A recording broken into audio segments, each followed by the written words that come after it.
Muito bem-vindos, queridos amigos. Hoje o tema é uma pergunta. A paz mundial seria possível?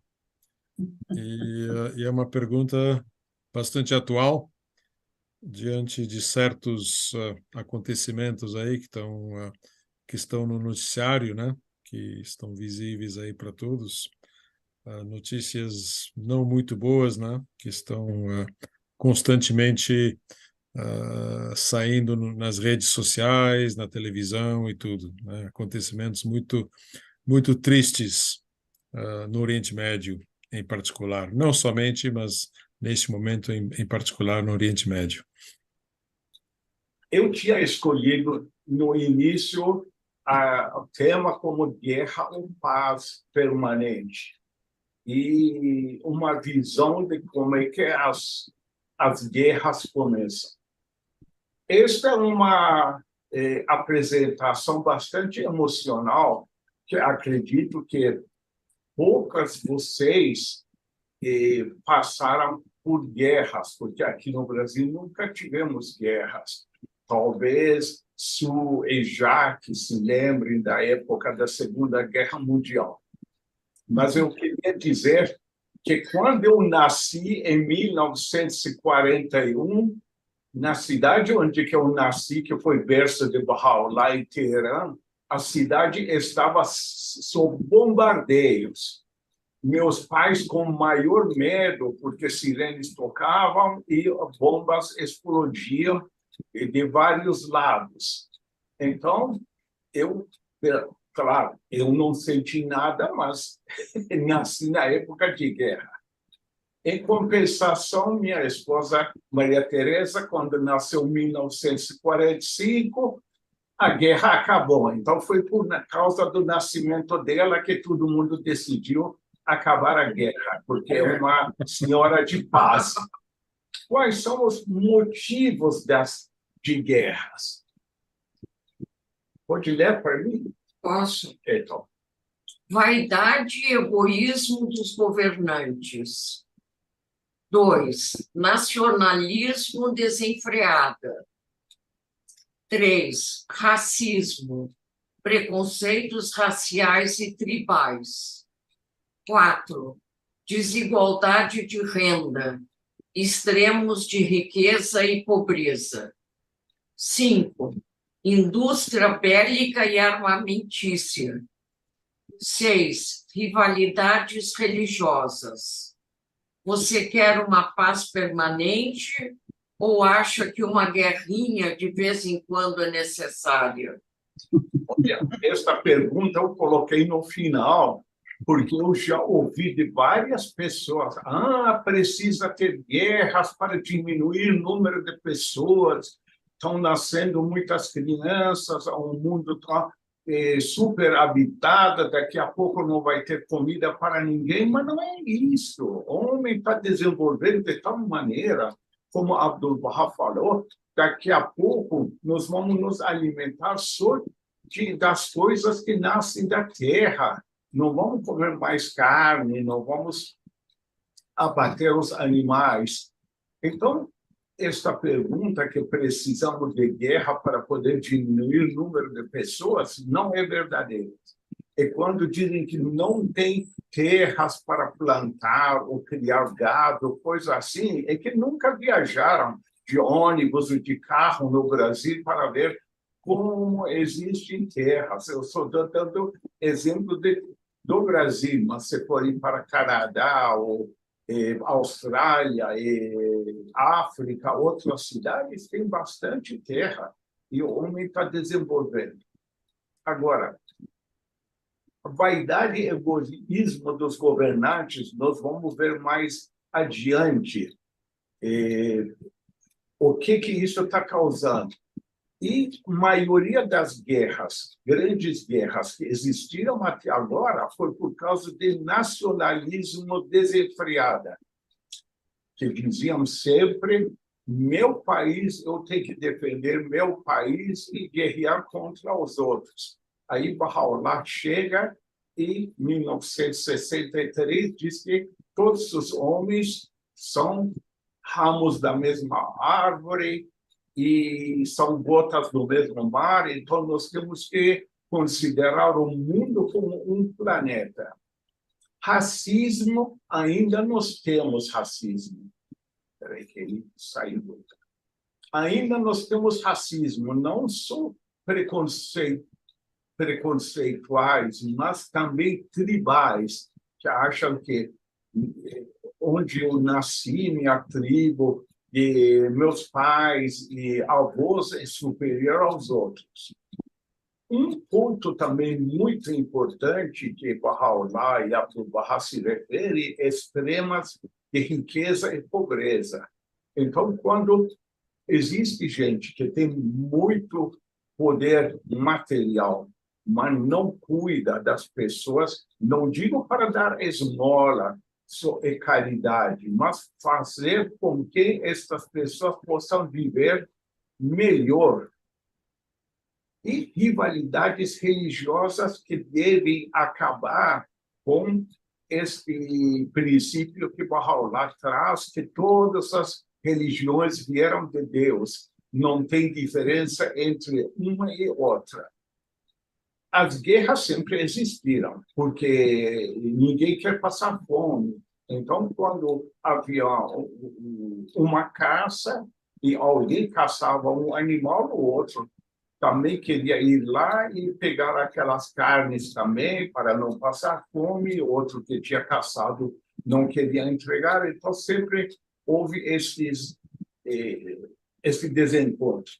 Mas vamos ver, até a Primeira Guerra Mundial, guerras eram consideradas coisa de elite, príncipes, de famílias muito proeminentes. Era uma coisa honrosa. E quando surgia uma pequena guerra, os filhos se candidatavam, voluntariavam para ir guerrear contra os inimigos da pátria. Isso tudo acabou com a Primeira Guerra Mundial, porque até lá as pessoas guerreavam com espadas, machados e cavalos, para quem tinha cavalo. Agora, na Primeira Guerra Mundial, quando enfrentaram os canhões e rifles, revólveres e todo mundo, aí viram que não é a pessoa mais bem treinada, a pessoa mais corajosa, a pessoa mais preparada que vai ganhar a guerra. Pode ser até uma pessoazinha muito fraquinha, desde que possa puxar um gatilho. O próprio Freud e Einstein, ele costuma dizer que até o Freud ele elogiava as guerras, e na Primeira Guerra Mundial, os filhos dele se candidataram, voluntariaram na guerra, mas depois que ele viu que todos os seus conhecidos morreram debaixo dos canhões, rifles, e perdeu os filhos, ele mudou a opinião, tanto é que nas cartas que ele trocou com com Einstein, os dois chegaram à conclusão que a melhor coisa para a humanidade é a paz e não guerra. A Segunda Guerra Mundial, vocês veem que começou e terminou praticamente com bombas atômicas. E a Terceira Guerra Mundial? Como é que vai ser? Terceira Guerra Mundial? Isso a gente não sabe. Mas, se acontecer, praticamente o mundo pode terminar. Não vai sobrar nada. Vocês sabem que governos hoje têm armamentos nucleares para terminar por 60 vezes toda a Terra. Isso, se juntar todo o armamento nuclear. Agora, imagina se eclodir uma Terceira Guerra Mundial, metade com armas atômicas e outra metade, é o fim. Hoje não é a vez da gente falar da igualdade entre homens e mulheres, porque um dos princípios Bahá'ís também, que Bahá'u'lláh insiste muito, mas só para dizer que Bahá'u'lláh diz que quando as mulheres forem governantes, e dificilmente vão sair guerras, porque nenhuma mulher quer ver seu filho na batalha e ser morto. Que no mês de setembro, nós viajamos para Portugal e depois para a Holanda e a Alemanha. Na Alemanha, algo me comoveu de tal maneira que tive vontade de chorar. Como é que ser humano pode maltratar outros seres humanos? Depois de passear pelas cidades, ver marcos históricos de cada cidade, aí havia um tour que não constava, mas a pessoa, se quiser, as pessoas que quisessem, os dois ônibus, um falando português e outro falando espanhol, levariam as pessoas para visitar um campo de concentração. Como nós nunca tínhamos visitado, falei, mas culturalmente isso deve ser importante. Então, nos inscrevemos e passamos uma tarde com guia visitando o campo de concentração do Berlim, que se chama Sachsenhausen. Este campo foi o primeiro campo que foi feito, porque na época Berlim era a capital, e serviu como um campo modelo. E daí fizeram outros. Este não era campo de extermínio como Auschwitz na Polônia e tudo. Era campo de concentração. Mas quero mostrar, através de algumas fotos, quanta maldade que ser humano pode fazer como outro ser humano. Olha, o campo todo fechado, com muros altos, arames farpados e arames eletrificados. Que uma vez que você entrou lá dentro, você pode esquecer que vai sair. Esses campos, que desde o início tiveram este formato, são formato de um triângulo. Onde nós estamos vendo a casa é base de triângulo. E depois tem os lados que afunilam. Isso por quê? Porque aqui onde vocês estão vendo esta casa, aqui em cima, tinha uma metralhadora. E esta metralhadora poderia apontar para qualquer pessoa que saísse fora do horário ou tentasse fugir. Isso é, a pessoa que tentasse fugir ou ficaria preso na arame farpado ou eletrocutado, mas mesmo assim a metralhadora sempre estava a postos. E, além disso, quem não obedecesse era colocado num solitário. Imagina, a pessoa que está naquelas condições e ainda ficar por muito tempo solitário, não consegue falar com ninguém, realmente tem mais vontade de morrer do que viver. Baha'u'lláh trouxe a promessa da paz mundial. O Charles Chaplin disse, olha, que não era Bahá'í, nem é desta época, mas uma pessoa que era culta e inteligente. Dizia, se você tivesse nascido em Israel, com toda certeza você seria judeu. Se você tivesse nascido na Arábia Saudita, eu tenho certeza que você seria um muçulmano. Se você tivesse nascido na Europa, você teria sido cristão. E se tivesse nascido em Tibete, você seria budista. Então, este não é uma... A religião não é uma coisa que geografia está mostrando para você. Então, por que a gente tem que ter esses preconceitos? O que é importante é que as pessoas tenham comportamentos humanos e não se preocupar com a geografia. O que nós precisamos é um diálogo interreligioso. Graças a Deus, hoje em dia, praticamente em todas as cidades do Brasil, que eu conheço, São Paulo, aqui Brasília, Salvador, outros lugares, os Baha'is estão participando desse diálogo interreligioso. Claro, cada um deles a sua religião, mas vão com amor e amizade manter laços de amizade. Então, acho que parece que foi uma palestra de Abdu'l-Bahá que foi dada na Universidade de Stanford, nos Estados Unidos, em 1912. Então, a tradução é a seguinte, vou tentar traduzir da melhor forma possível. Abdu'l-Bahá disse que nós vivemos nesta terra por alguns dias e depois repousamos sob a terra para sempre. Então, esta terra é o nosso túmulo eterno. Será que o homem deveria lutar pelo túmulo que o devora, pela sua sepultura eterna? Que ignorância poderia ser maior do que esta? Brigar pelo seu túmulo, matar a outro pelo seu túmulo. Que ignorância, que delusão, que ilusão.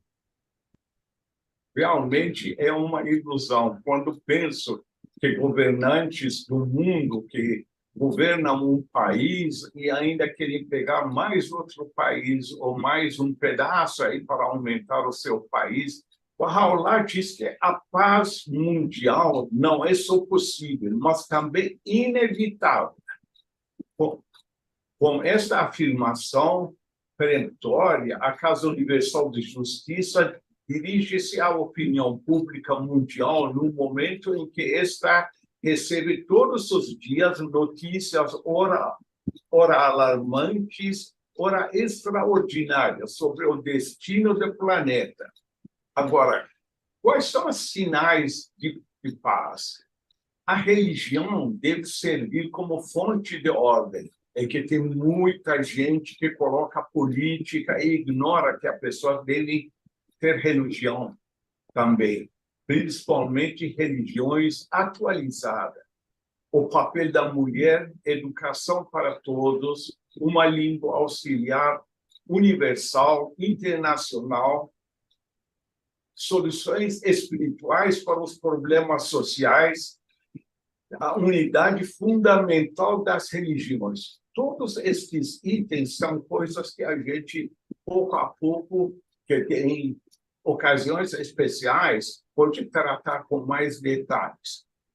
Os Baha'is não ficam simplesmente orando e esperando que as condições do mundo, de alguma maneira, espontaneamente se desenvolvam. Baha'u'lláh diz que é melhor você seja morto do que matar.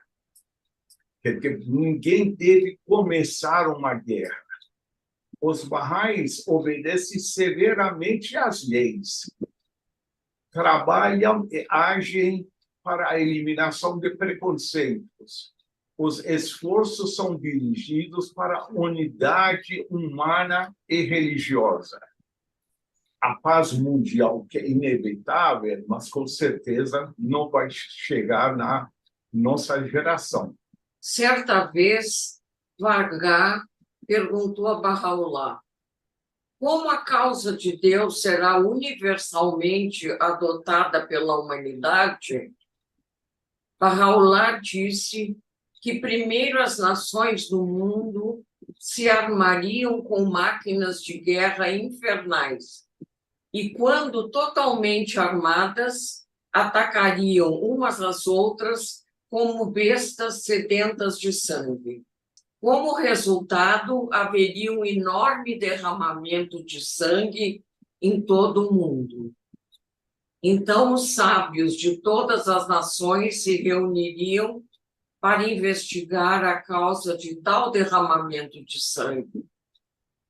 Eles chegariam à conclusão de que a causa era o preconceito, sendo a principal forma o preconceito religioso.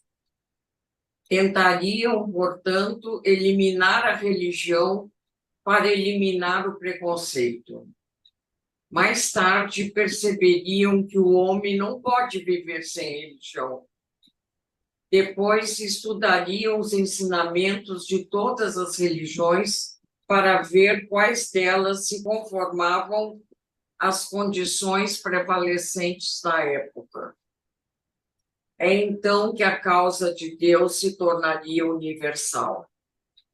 Nós agradecemos aí essa apresentação, realmente muito bem preparada, né? E, obviamente, com testemunhos pessoais aí de vocês que visitaram, né, esse campo de concentração. Alguns anos atrás também nós tivemos essa experiência de visitar um campo de concentração, só que o nosso foi de Dachau, que fica perto de Munique, né? Um dos primeiros campos de concentração que os nazistas criaram, né? E também a gente sente assim um ambiente bastante pesado, ainda hoje, né? Aquele do que são, acho que tem algum traço, algum espírito ali do sofrimento que as pessoas passaram nesse campo de concentração. Num dos slides está colocado como seria uma terceira guerra mundial, né? Então atribuem uma fala a Einstein, né, que foi perguntado sobre isso, como seria a terceira guerra mundial. E ele dizem, né, que ele disse que, olha, como seria a terceira guerra mundial, eu não sei, mas a quarta seria com paus e pedras. Bom, doutora Leila, acho que levantou a mão, por favor. Obrigada a todos. Belíssima apresentação. Eu estou analisando todo esse contexto do conflito em Israel, o ataque do Hamas, preparando artigos, participando de conferências nacionais e internacionais, e seguindo a análise que nos foi trazida com muita propriedade, nós nos perguntamos: há possibilidade de compreender as razões que levam o ser humano, em pleno século XXI, a perpetrar ataques bélicos, perpetuar o sofrimento de civis através de assassinatos, sequestros e torturas, através de deslocamentos forçados, imposição de cárcere privado? Então, sob essa ótica, nós analisamos a história evolutiva das civilizações do mundo global, na acepção do que nos foi trazido, de que a guerra sempre fez parte deste processo, ora crivada pela luta por sua subsistência, ora motivada pela simples ideologia hegemônica da conquista e manutenção do poder. A guerra permeia a vida dos cidadãos em todas as épocas, com embates políticos, econômicos, territoriais e religiosos, individualmente ou em massa. As técnicas de incursões territoriais por tropas, militantes, dissidentes, com o uso de machados, flechas, projéteis, como nos foi trazido, espadas, cavalos, canhões, drones, explosivos químicos ou reações atômicas. E o que nós verificamos é um retrocesso, o que está acontecendo. É um processo sombrio de guerras catastróficas. Uma análise aí que nós poderíamos fazer de 1946 a 1948, antes e após o reconhecimento do direito internacional, colimando com o ataque a Israel perpetrado pelo Hamas em 7 de outubro de 2223, por terra, mar e ar. Que possamos nos unir em prol da paz. Obrigada. Acho que o Renato de Guarujá levantou a mão, queria falar alguma coisa? Sim, obrigado. Em primeiro lugar, agradeço a todos a oportunidade de participar. Fiquei muito feliz, a apresentação muito interessante e aprendi bastante. Eu tomei a liberdade, no final, de compartilhar com todos um pensamento, quase uma oração, que às sextas-feiras eu compartilho com alguns amigos que são judeus, outros muçulmanos, vários cristãos. Eu compartilhei no chat de coração, para que a energia do fim de semana possa ser positiva e reflexiva, né, para todos. Durante a apresentação foram mencionados os campos de Sachsenhausen, Dachau, que são realmente impressionantes.